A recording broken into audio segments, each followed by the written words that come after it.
तो नमस्कार और स्वागत है आप सभी का वापस से मेरे चैनल तमीशम पांड्या पे। तो आज से एक नई सीरीज शुरू करने जा रहे हैं। ये सीरीज बेस्ड होगी एजुकेशन पर। कुछ ऐसी चीजें हैं जो हमारे समाज में हमें जाननी चाहिए, हमें जानने की जरूरत है, जो कहीं ना कहीं लुप्त है, लेकिन आज के परिप्रेक्ष्य में इसका ज्ञात होना, इसका मालूम होना बेहद ज़रूरी है। क्योंकि बहुत सी चीज़ें ऐसी हैं जिन्हें हम जानते नहीं है, समझते नहीं है, जो छुपी हुई है, लुप्त है, लेकिन यदि उन्हें हम जितना जानेंगे, जितना समझेंगे, उनके बारे में जितना हम पता लगाएंगे, उनके बारे में जितना ज्ञात होगा, हमारे लिए उस चीज़ को समझना आज के समय में और बहुत सी चीज़ों को मद्देनज़र रखते हुए जानना अच्छा रहेगा। तो इसी कड़ी में आज एजुकेशनल वीडियोस की शुरुआत होने जा रही है और शुरुआत हम लोग करने वाले हैं आज पहले टॉपिक से, जिसके अंडर हम बहुत ही वास्ट वैरायटी चीज़ पढ़ेंगे। तो हमारा आज का पहला टॉपिक है लोक वार्ता।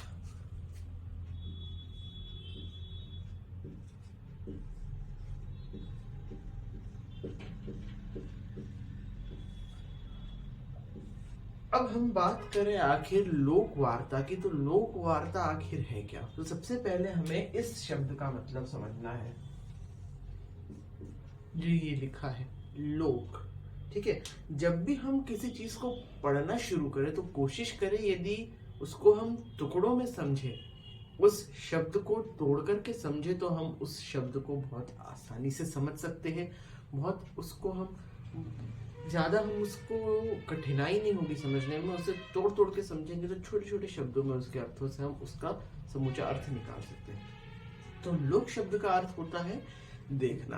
तो ये कैसे बना है? लोक बना है आपका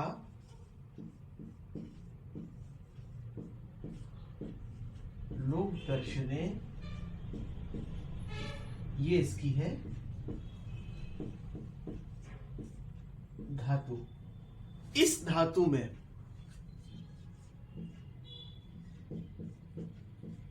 घय प्रत्यय जोड़ने से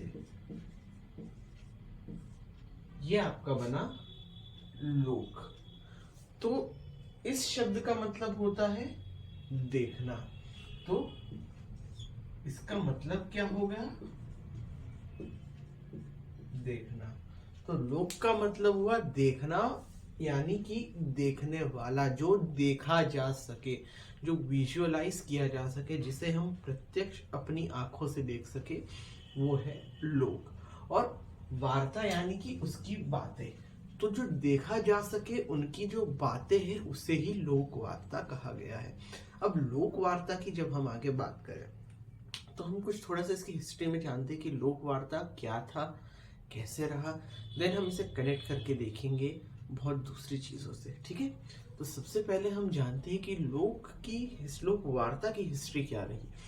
तो लोक वार्ता जो है हिंदी में सबसे पहले इस्तेमाल किया था वासुदेव शरण अग्रवाल ने, ठीक है। तो वासुदेव शरण अग्रवाल, इनके साथ में बनारसी दास चतुर्वेदी, राहुल सांकृत्यायन और एक दो और थे। इन्होंने मिलकर जनपदी आंदोलन शुरू किया था। तो जनपदी आंदोलन में इन्होंने क्या किया था? इन्होंने कहा था कि यदि हमें भारत को समझना है, भारत की आत्मीयता को समझना है, भारत के ज्ञान को, भारत की समृद्धि को, भारत के शास्त्र को समझना है, तो हमें किताबों से नहीं, वेदों से नहीं, मतलब वेद नहीं लिटरली, किताबों के द्वारा हम भारत को नहीं समझ सकते। भारत को हम भारत के लोगों के द्वारा ही समझ सकते हैं। और उसे समझने के लिए हमें क्या करना पड़ेगा? हमें लोगों के बीच जाना पड़ेगा, लोगों से बात करनी पड़ेगी, उनकी संस्कृति, उनकी सभ्यता को हमें समझना पड़ेगा। तब हम भारत के बारे में समझ पाएंगे। तो भारत हमेशा से क्या, अनेकता में एकता, अनेकता में एकता का कॉन्सेप्ट फॉलो करता रहा है। भारत की सब अलग अलग अलग अलग अपने फॉलो करते हैं, रिलीजियंस प्रैक्टिसेस फॉलो करते हैं, लेकिन फिर भी वो यूनाइटेड रहते हैं। जैसे आप जहाँ रहते हैं एक कॉलोनी में, सब अलग अलग कम्युनिटी के हैं, लेकिन फिर भी आप एक कॉलोनी में रिसाइड कर रहे हो। तो यही से आगे एक और शब्द आएगा जन और जनपद का, जिसको हम आगे डिस्कस करेंगे। फिलहाल हम लोक की बात कर रहे हैं। तो लोक यहाँ पर इस टर्म में कहा गया कि देखना, समझना, जैसा कि बात की गई। अब शब्द जो है लोक वार्ता, हालांकि इसे एक टॉपिक के तौर पे लगभग सब जगह पढ़ा जाता है, लेकिन टेक्निकली देखें तो ये शब्द अपने आप में ही गलत है। अब ये गलत क्यों है, इस बारे में समझते हैं। देखिए, लोक वार्ता यानी कि लोगों की बातें, जब हम बातों का जिक्र करते हैं, बातों पर हम जब फोर्स करते हैं, तो हमें लगता है कि कहीं सुनी बातें हैं, इसका कुछ लेना देना नहीं है। जबकि ये आप भी जानते हैं, जैसे हम आगे जाएंगे, आप अपने दादा दादी, नाना नानी, पापा मम्मी, अपने परिवार वालों से आप ये सब चीजें सुनते आए हैं, इन्हें समझते आए हैं, फॉलो करते आए हैं। इसका कुछ ना कुछ रीजन रहा है। तो लोक वार्ता मतलब लोगों की बातें हो जाती है। These are not just a talk, these are are emotions of people. ये लोगों के भाव है जिसे अभिव्यक्त करते हैं वो डिफरेंट डिफरेंट फॉर्म्स में, either in the forms of language, अपनी भाषा के माध्यम से, either in the forms of culture, अपने संस्कृति के माध्यम से, अपने वेशभूषा, पहनावे, ड्रेस के माध्यम से, अपने फूड, भोजन के माध्यम से। तो कई कई तरीके हो सकते हैं अपने आप को एक्सप्रेस करने के, अपनी कम्युनिटी को एक्सप्रेस करने के। सो रादर देन यूजिंग लोक वार्ता, इसका एक एप्रोप्रिएट शब्द जो है लोगों ने दिया है, वो 2 शब्द दिए हैं। ठीक है, इसके जो 2 शब्द दिए गए हैं वो दिए गए हैं लोक साहित्य, this is the first one, लोक साहित्य, और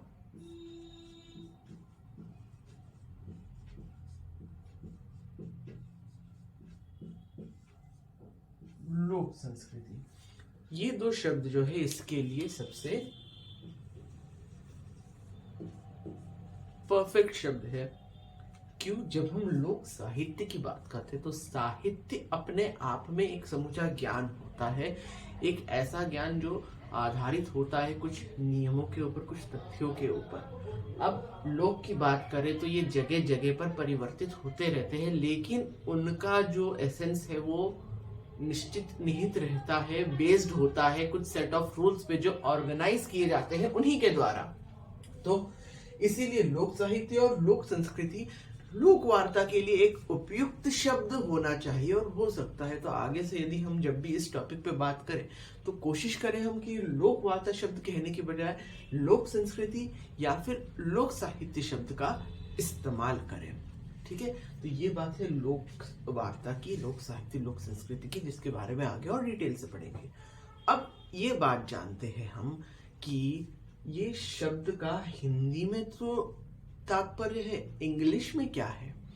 तो इंग्लिश में लोक वार्ता को कहा जाता है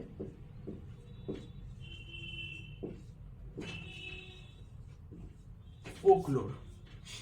इंग्लिश में से कहा जाता है फोकलोर। ठीक है, फोकलोर कहा जाता है लोक वार्ता को अंग्रेजी में। अब इस शब्द को कौन दिया था? तो इस शब्द को 1846 में विलियम जॉन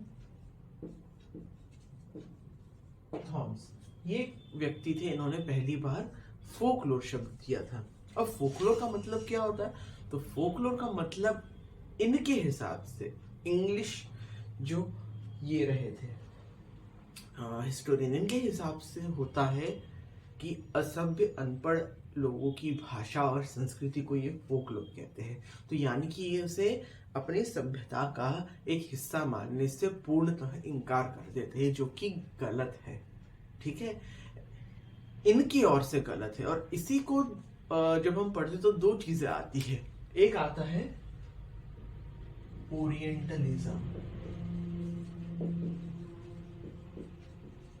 और दूसरा आता है ऑक्सीडेंटलिज्म।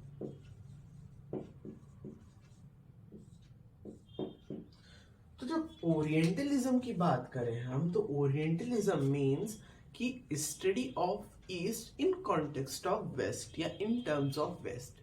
जो वेस्ट है वो ईस्ट की स्टडी जो अपने टर्म्स में करे उसे कहते हैं ओरिएंटलिज्म। और जो ईस्ट अपनी स्टडी वेस्ट को कर रहा है अपने टर्म्स में, the study of west in terms of east is called as occidentalism. तो ओरिएंटलिज्म यानी कि इनकी स्टडी के अकॉर्डिंग जब वो यहाँ आए तो इन्हें मालूम चला कि जब इन्होंने सर्वे करवाया तो जीएन देवी एक थे, गणेश देवी, जीएन देवी से इन्होंने सर्वे करवाया तो इन्हें बहुत अलग अलग भाषा पता चली। जब हम देखें तो लगभग 1600 में आए थे ब्रिटिशर्स भारत में, सूरत में आए। सूरत में देन वो गए कहाँ पर, उनका एक सेंट जॉर्ज फोर्ट चेन्नई में था एंड फोर्ट विलियम था कोलकाता में। तो लगभग वो जब 3 जगहों पर घूमे उन्हें 3 अलग अलग संस्कृतियां जानने मिली, अलग अलग कल्चर जानने मिला, अलग वेराइटी से वो रूबरू हुए। तब उन्हें लगा कि ये वो लोग हैं जो उनके यहाँ पर फोक लोग है, जो फोक्स है उनके उधर पे, जो असभ्य लोग हैं, जो एक certain set of rules follow नहीं करते हैं। लेकिन यहीं पर जो भारत है, जो इंडिया है, वह इन्हें असभ्य मानने से इनकार करता है। वह इन्हें अपनी संस्कृति का एक अभिन्न हिस्सा मानता है, एक अटूट हिस्सा मानता है। इनके बिना भारत की संस्कृति कभी भी पूर्ण नहीं हो सकती है।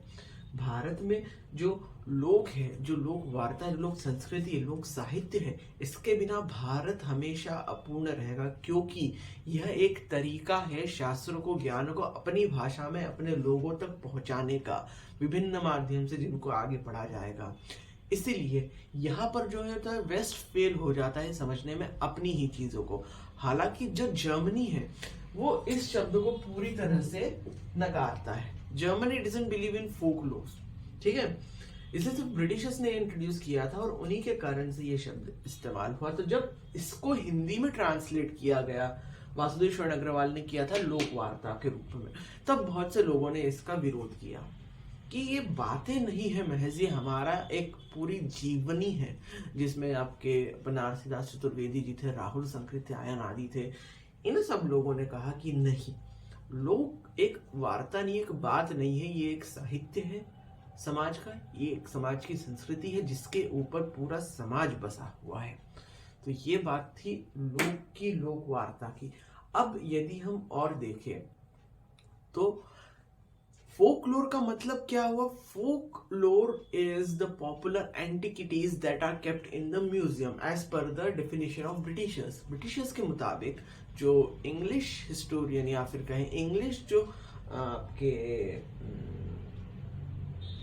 इनको कह सकते हैं, हिस्टोरियन ही कह सकते एक तरीके से, इनके मुताबिक जो फोकलोर से जो फोक्स है वो चीज होती है जिन्हें कुछ समय बाद उठा के म्यूजियम में रख दिया जाता है, क्योंकि उनका अब सामाजिक कार्य में कोई इस्तेमाल नहीं होता है। They are of no use in the present world, that's why they are kept in the museum as a showpiece and they are called as the popular एंटिकिटीज।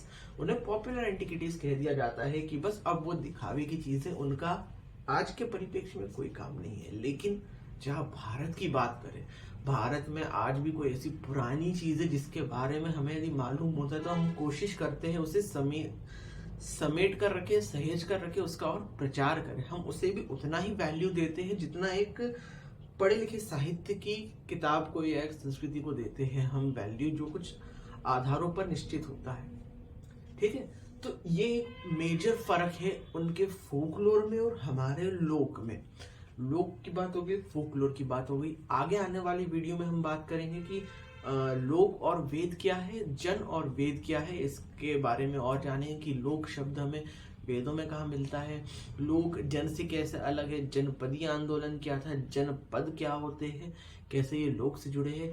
ऐसी और तमाम एजुकेशनल वीडियोस के लिए आप मेरे चैनल को like, share और subscribe कर सकते हैं और अपना प्यार दिखाइए इसको। इसमें और भी तमाम तरह की वीडियोस आपके लिए ज्ञानवर्धक आती रहेगी। तब तक के लिए आप सभी से मैं इजाजत चाहूंगा। तमीशम पांडे, आप सभी का धन्यवाद यहाँ तक देखने के लिए इस वीडियो को। नमस्कार, स्वस्थ रहे, अच्छे रहे, मस्त रहे और अपने परिवार का, अपने परिजनों का, अपने लोगों का ध्यान रखें। धन्यवाद।